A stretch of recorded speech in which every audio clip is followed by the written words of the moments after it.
Rudiana, kamu nongol aja, gak usah takut. Memang berat anakmu hilang dan mati. Kalian tahu kan bahwa perkara ini adalah perkara anak.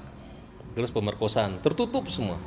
Kemudian yang disidang duluan adalah Sakatata.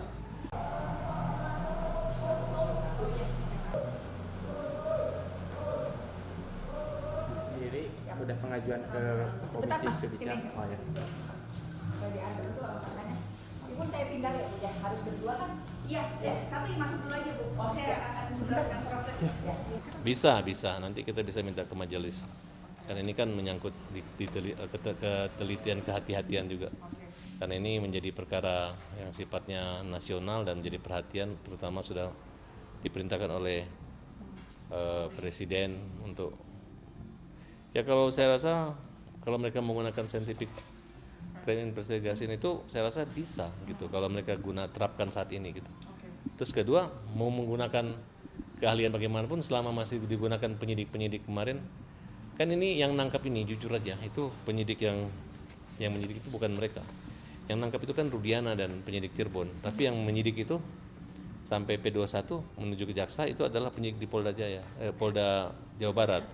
Nah, orang-orang ini tidak langsung memiliki hubungan emosional dengan asal percaya aja karena Rudiana ini bapaknya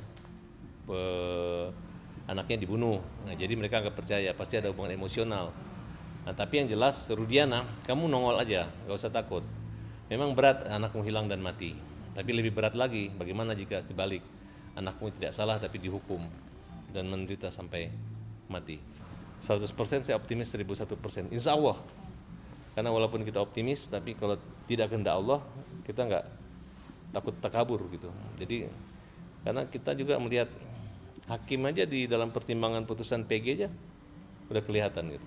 Jadi nggak ada lagi godaan mengatakan udah ada putusan pengadilan, tadi dari putusan PG udah kelihatan kok bahwa perkara ini tidak maksimal, jaksanya tidak maksimal, P21 perkara akhirnya jadi kegaduhan di sini, hakimnya juga asal nyidang aja, seadanya aja gitu.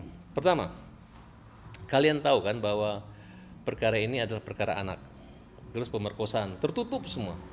Kemudian yang disidang duluan adalah Sakatata.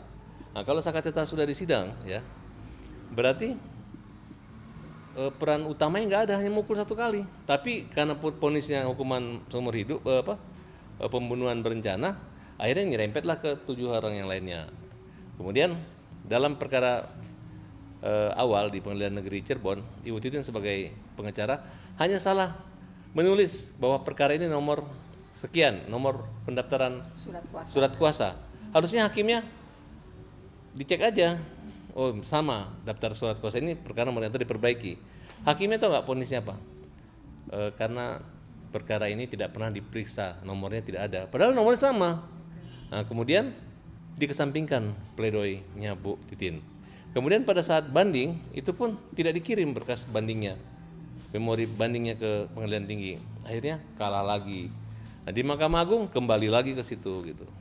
Ini PK ini diharapkan bisa terbuka semuanya, Bang. Ya harus dibuka gitu, karena selama ada orang yang tidak salah dihukum, tidak akan sempurna demokrasi Indonesia. Karena menjunjung tinggi prinsip jurnalisme dalam setiap tayangan terbaiknya, menghadirkan berita bernilai sebagai referensi, gelar bicara yang tajam, Tidak, ini kan kebohongan, Dok. mengupas fakta demi fakta dan mendorong pencarian solusi, serta investigasi yang mengungkap kebenaran. Rosi, Satu Meja, The Forum, Sapa Indonesia Malam. Nilu, ikuti semuanya bersama Kompas TV.